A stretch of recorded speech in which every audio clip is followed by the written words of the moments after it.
Hello, ഞാൻ വിസ്മയ, healing ഹാപ്പിനെസ്സിലെ consultant സൈക്കോളജിസ്റ്റാണ്. നമ്മൾ ഇന്നിവിടെ ഡിസ്കസ് ചെയ്യാൻ പോകുന്നത് പാരനോയിഡ് പേഴ്സണാലിറ്റി ഡിസോർഡറിനെ കുറിച്ചാണ്. ഒരു ഏർലി അഡൾട്ട്ഹുഡിലോട്ട് കടക്കുന്ന സമയത്ത് ചിലരിലൊക്കെ കണ്ടുവരാവുന്ന ഒരു വ്യക്തിത്വ വൈകല്യമാണ് ഈ പാരനോയിഡ് എന്ന് പറയുന്നത്.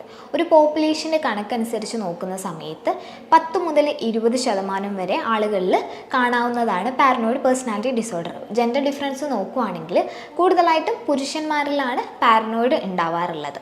നമുക്ക് ഇവരിൽ മെയിനായിട്ട് നോട്ടീസ് ചെയ്യാവുന്ന ഒരു കാര്യം എന്ന് പറഞ്ഞാൽ എല്ലാ കാര്യത്തിലും സംശയമായിരിക്കും. ഒരാളെപ്പോലെ അവർക്ക് വിശ്വസിക്കുക എന്ന് പറഞ്ഞാൽ ഭയങ്കര പ്രയാസകരമായിട്ടുള്ളൊരു കാര്യമായിരിക്കും. ഇപ്പം മുന്നിലുള്ള ഒരാൾ എന്തുദ്ദേശത്തിലാണ് എൻ്റെ അടുത്തുനിന്ന് വന്നതെന്ന് അവരങ്ങനെ എല്ലാത്തിലും ഒരു ഹിഡൻ മീനിങ് അവർ കാണും.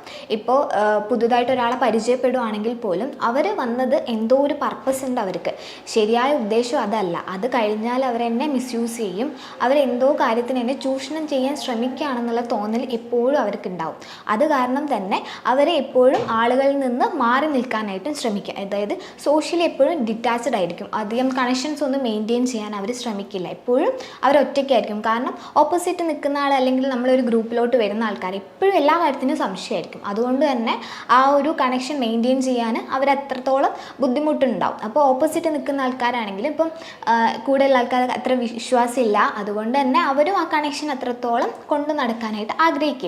അപ്പോൾ ഇവരെപ്പോഴും ഒറ്റപ്പെട്ട് നിൽക്കുന്ന തരം ആൾക്കാരായിരിക്കും പാരനോയിഡ് പേഴ്സണാലിറ്റി ഡിസോർഡറുള്ള ആൾക്കാർ. പൊതുവേ പാരനോയിഡ് അല്ല, പേഴ്സണാലിറ്റി ഡിസോർഡറുള്ള ആൾക്കാർ തന്നെ സ്വന്തം ഒരു എനിക്കാണ് ഈ ഒരു ബുദ്ധിമുട്ടുള്ളത് അല്ലെങ്കിൽ ഞാനാണ് മാറേണ്ടത് എന്നുള്ള കാര്യമൊന്നും അവർക്ക് മനസ്സിലാവില്ല. ഇൻസൈറ്റ് ഉണ്ടാവില്ല. എൻ്റെ ഒരു ബുദ്ധിമുട്ടാണ് അല്ലെങ്കിൽ എനിക്കുള്ള ഒരു പ്രശ്നമാണ്, എൻ്റെ പേഴ്സണാലിറ്റിയിലുള്ള ഒരു വൈകല്യമാണ് ഇത്തരം കാര്യങ്ങൾക്കൊക്കെ ലീഡ് ചെയ്യുന്നത്, ഞാനാണ് മാറേണ്ടത്, ബാക്കിയുള്ളവരല്ല ഇവിടെ പ്രശ്നമെന്ന് അവർക്ക് മനസ്സിലാക്കാനായിട്ട് പറ്റില്ല. അത് കൂടുതലും പാരനോയിഡിൽ നമുക്ക് നല്ലതുപോലെ കാണാൻ പറ്റും. കാരണം ബാക്കിയുള്ളവർ നല്ലൊരു ഉദ്ദേശത്തോടെ ചെയ്ത ഒരു കാര്യമാണെങ്കിലും ഇവർക്ക് എപ്പോഴും സംശയമായിരിക്കും.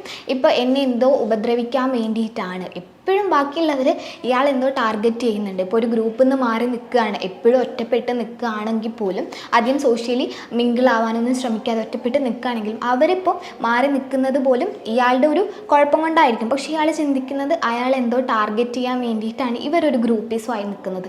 അങ്ങനെ അവർ ആ ഒരു മൈൻഡ് സെറ്റുമായിട്ടായിരിക്കും പോകുന്നത്. ആൾക്കാർ പൊതുവെ ഒരു മുൻധാരണയോടെ ആയിരിക്കും എല്ലാ കാര്യത്തെയും സമീപിക്കുക. അതായത് ഇവർ തന്നെ കണക്ക് കൂട്ടും, ഇയാൾ എൻ്റെ അടുത്തേക്ക് വരുന്നത് അല്ലെങ്കിൽ ഈ കാര്യം എന്നോട് ചെയ്യാൻ പറഞ്ഞതിൻ്റെ പിന്നിൽ എന്തോ ഒരു ദുരുദ്ദേശമുണ്ട്, എന്നെ ഉപദ്രവിക്കാനാണ്, അല്ലെ എന്നെ എന്തോ ഒരു കാര്യത്തിൻ്റെ പേരിൽ ടാർഗറ്റ് ചെയ്തിട്ട് മാക്സിമം യൂസ് ചെയ്തിട്ട് അങ്ങനെ ചൂഷണം ചെയ്ത് ഒഴിച്ച് വിടുകയാണ്, അതിന് വേണ്ടിയിട്ടാണ് ഇയാൾ എൻ്റെ അടുത്ത് വന്നതെന്നുള്ളൊരു മൈൻഡ് സെറ്റായിരിക്കും ഇവർക്ക് ഉണ്ടാവുക.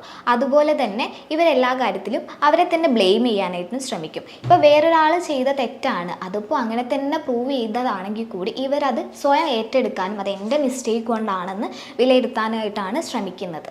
അതുപോലെ തന്നെ പാരനോയിഡുള്ള ആൾക്കാർ ഒന്നും മറക്കില്ല പെട്ടെന്ന്.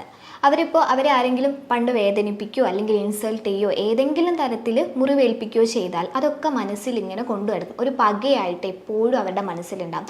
ആ ഒരു വൈരാഗ്യം കൊണ്ട് നടക്കുന്നതുകൊണ്ട് തന്നെ ഒരു തക്കം കിട്ടിയാൽ അവരത് പ്രയോഗിക്കുകയും ചെയ്യും. അതിപ്പോൾ വാക്കാലാണെങ്കിലും അങ്ങനെ മുറിവേൽപ്പിക്കാൻ കിട്ടിയ അവസരങ്ങളൊന്നും അവർ പാഴാക്കില്ല. അങ്ങനെ ഹേർട്ട് ചെയ്യുക എന്നുള്ളത് അവരിൽ കണ്ടുവരുന്ന ഒരു സിംറ്റമാണ്. ഇപ്പോൾ മനസ്സിൽ പക കൊണ്ട് നടന്നിട്ട് ഒരു തക്കം കിട്ടിയാൽ അവരത് എപ്പോഴാണെങ്കിലും പ്രയോഗിക്കുക തന്നെ ചെയ്യും. പാരനോയിഡുള്ള ആൾക്കാർ സംശയമാണെന്ന് പറഞ്ഞല്ലോ. അപ്പോൾ വീട്ടിലാണെങ്കിൽ കൂടി ഇപ്പോൾ പാരൻസിനെ ആണെങ്കിലും അവർക്ക് സംശയമായിരിക്കും. ഇപ്പോൾ ഒരു സിവിയർ ആയിട്ടാണ് ഈ ഒരു കണ്ടീഷനെങ്കിൽ നമുക്ക് മനസ്സിലാക്കാം അവർ വീട്ടിലുള്ള ചെറിയ ചെറിയ ഓരോ കാര്യത്തിൽ പോലും ഭയങ്കരമായിട്ട് സംശയിക്കും. ഇപ്പോൾ പാരൻസ് എന്തെങ്കിലും ഫുഡ് ഉണ്ടാക്കി തന്നാൽ പോലും എന്നെ കൊല്ലാനായിട്ട് അല്ലെങ്കിൽ ഉപദ്രവിക്കാനായിട്ട് പോയിസൺ ചേർത്തിട്ടുണ്ടോ എന്നൊക്കെ ഇവർക്ക് ഡൗട്ടായിരിക്കും. ഒരു മാരീഡ് ലൈഫിലോട്ടൊക്കെ നോക്കുന്ന സമയത്ത് ഇപ്പോൾ ഹസ്ബൻഡ് ആൻഡ് വൈഫിൽ ഇപ്പോൾ ഹെൽത്തി ആയിട്ട് പോകുന്ന ഒരു റിലേഷനാണ്. അതിലിപ്പോൾ ഹസ്ബൻഡിന് പാരനോയിഡ് പേഴ്സണാലിറ്റി ഡിസോർഡർ ആണെങ്കിൽ ഇപ്പോൾ ഭാര്യ മുന്നേ ഉള്ള ഏതെങ്കിലും ഒരു ഫ്രണ്ടുമായിട്ട് കൂടുതലായിട്ട് സംസാരിക്കുന്നു, അല്ലെങ്കിൽ ഇടയ്ക്കിടയ്ക്ക് ഇപ്പോൾ ഫോൺ കോൾസൊക്കെ കൂടി വരുന്നു, ഫോണിൽ കൂടുതലായിട്ട് സമയം സ്പെൻഡ് ചെയ്യുന്നുണ്ടെങ്കിൽ അവളിപ്പോൾ വേറൊരു റിലേഷനിലോട്ട് മാറി, ഇപ്പോൾ എന്നെ വേണ്ടാന്നൊരു തോന്നൽ അവൾക്ക് വന്നു തുടങ്ങിയെന്ന് കരുതിയിട്ട് ആ ഒരു റിലേഷൻഷിപ്പിൽ ഇഷ്യൂസും കാര്യങ്ങളും വരാനായിട്ട് ചാൻസ് ഉണ്ട്. ഇതിപ്പം ഒരു അഡൽട്ട്ഹുഡിൽ മാത്രമല്ല, ഇപ്പോൾ ഒരു മുതിർന്ന ആൾക്കാരിലാണെങ്കിലും നമുക്ക് കാണാവുന്നതാണ്. അതായത് ഇപ്പോൾ പാരൻസിൻ്റെ ഇപ്പോൾ ഉപ്പാപ്പമാരോ അല്ലെങ്കിൽ മുത്തശ്ശന്മാരൊക്കെ ആണെങ്കിൽ അവരിലും നമുക്ക് കണ്ടുവരാം. ഇപ്പോൾ അവരുടെ പ്രോപ്പർട്ടീസൊക്കെ കൈവശപ്പെടുത്താനായിട്ടാണ്. ഇപ്പോൾ പെട്ടെന്ന് എൻ്റെ അടുത്ത് ഒരു സ്നേഹം ഹോസ്പിറ്റലിലേക്കൊക്കെ കൂടുതൽ കൊണ്ടുപോകുന്നത് അതിന് വേണ്ടിയിട്ടാണ്. എൻ്റെ സ്വത്ത് വകകളൊക്കെ അവർ തട്ടിയെടുക്കുന്നു കരുതിയിട്ട് അതിൻ്റെയൊക്കെ കീയൊക്കെ എപ്പോഴും അവർ കൊണ്ട് നടക്കുക, അതൊക്കെ തലേണയുടെ പുറകിലൊക്കെ എപ്പോഴും സൂക്ഷിച്ച് അവർക്ക് സംശയമായിരിക്കും എന്നെ അപായപ്പെടുത്തിയിട്ട് ഇതൊക്കെ അടിച്ചു മാറ്റാൻ വേണ്ടിയിട്ടാണോ ഇപ്പം എൻ്റെ അടുത്ത് കുറച്ച് സ്നേഹം കാണിച്ച്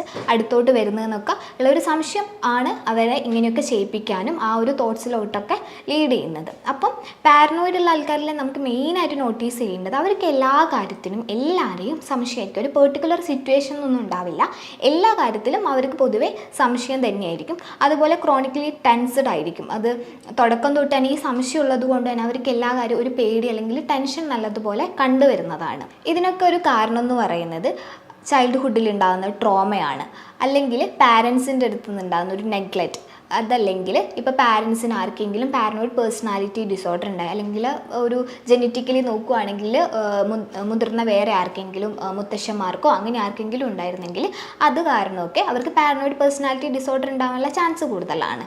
ഇപ്പോൾ ചൈൽഡ്ഹുഡ് ട്രോമ നോക്കുകയാണെങ്കിൽ ഇപ്പോൾ മുന്നേ അവർക്ക് ഒരു എക്സ്പീരിയൻസ് ഉണ്ടായി കുട്ടിക്കാലത്തൊക്കെ, അവർക്കധികം പാരൻസിൻ്റെ അടുത്തു നിന്നാണെങ്കിൽ ഇപ്പോൾ എന്തെങ്കിലും ഒരു ചെറിയ കാര്യം പറഞ്ഞാൽ അതിനൊക്കെ ഒരുപാട് എക്സ്പ്ലനേഷൻ കൊടുക്കണം, അവരെ ആരും ഒന്നും വിശ്വസിക്കുന്നില്ല. അപ്പോൾ അവർ വളർന്നു വന്നത് തന്നെ എല്ലാ കാര്യവും ഇങ്ങനെ സംശയിച്ച് മാത്രം നോക്കിക്കൊള്ളണം എന്നാണ് അവർ പഠിച്ചു വെക്കുന്നത്. ഇപ്പോൾ എന്തിനാണെങ്കിലും ഒരുപാട് ക്വസ്റ്റ്യനിങ് ആണ് അവർ വളർന്നു വരുമ്പം കേട്ടിട്ടുള്ളത്.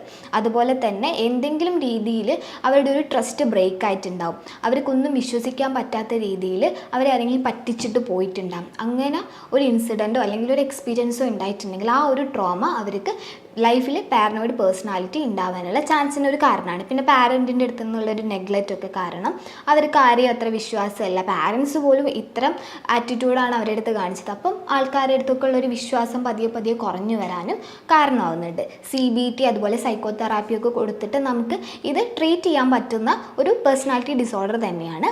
ഇതുപോലെയുള്ള ഒരു ഇൻഫോർമേറ്റീവ് വീഡിയോയുമായി നമുക്ക് നെക്സ്റ്റ് വീഡിയോയിൽ കാണാം. താങ്ക്